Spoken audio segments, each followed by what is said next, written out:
Joining me today is retired Colonel Clint Granger. So, Colonel, you worked with Westmoreland. Yes. And what's the story of how you ended up being assigned to working with Westmoreland?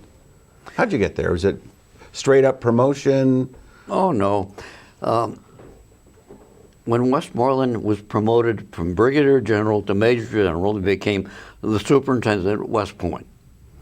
And at that point, I was a brand new captain, and I was the first admissions officer on the staff. So I was on his staff.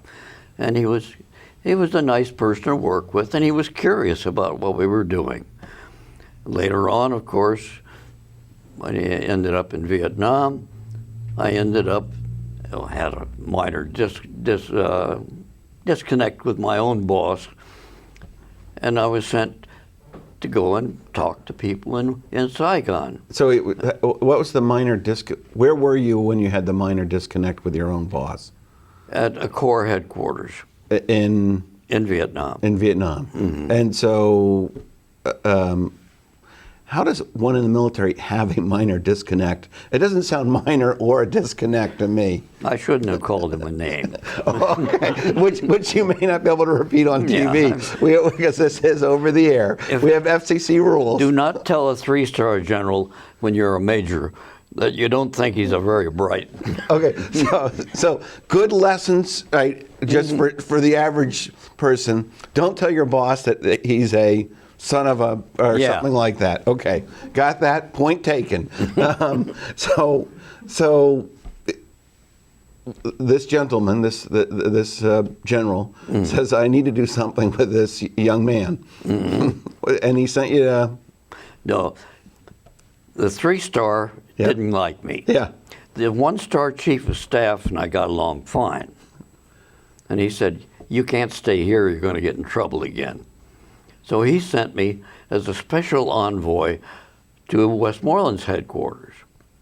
And I think there was some chatter that went on between people that I didn't know. And I ended up perched behind Westmoreland every morning at the morning briefing, and he would turn and chatter away with me on what was going on. And I didn't really understand quite why, especially since he didn't talk to anybody else in the room. Did you ever find out? Well, he had thought I was his friend. So, and this was carried on later on. Later, well, towards the end of my tour there, I was G3 for the Americal Division, 27,000 people, had one general, and just the two of us making this thing go. And this was in Vietnam? In Vietnam. So it was you and another general that were in charge of 27,000 soldiers? Mm-hmm. That seems large to me. It is. An average division is maybe 14,000, 15,000 max, depending on type. So this is almost double the size of any normal one. So, I mean, that's quite a responsibility. Well, yeah, it was. But it was a challenge. I bet it was.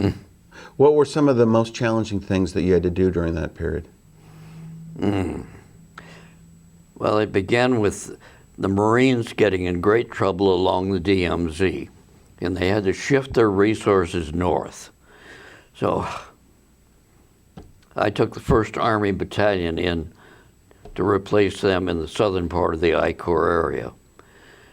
And that was a pretty good move because I had my infantry battalion, but they also gave me a company of tanks, an armored cavalry troop, an air cavalry troop, and a battery of artillery. And there isn't much in the world you can't take on with a force like that. So you were able to help the Marines there? We took over the whole southern part of the country. And I think the Marines were very unhappy over a number of things, like I had more helicopters than the entire Marine Corps there. So from your vantage point, it was a pretty successful operation at that time. Yeah, it was. All right, we didn't win the war, but we won the battle. Okay, well, we're out of time right now.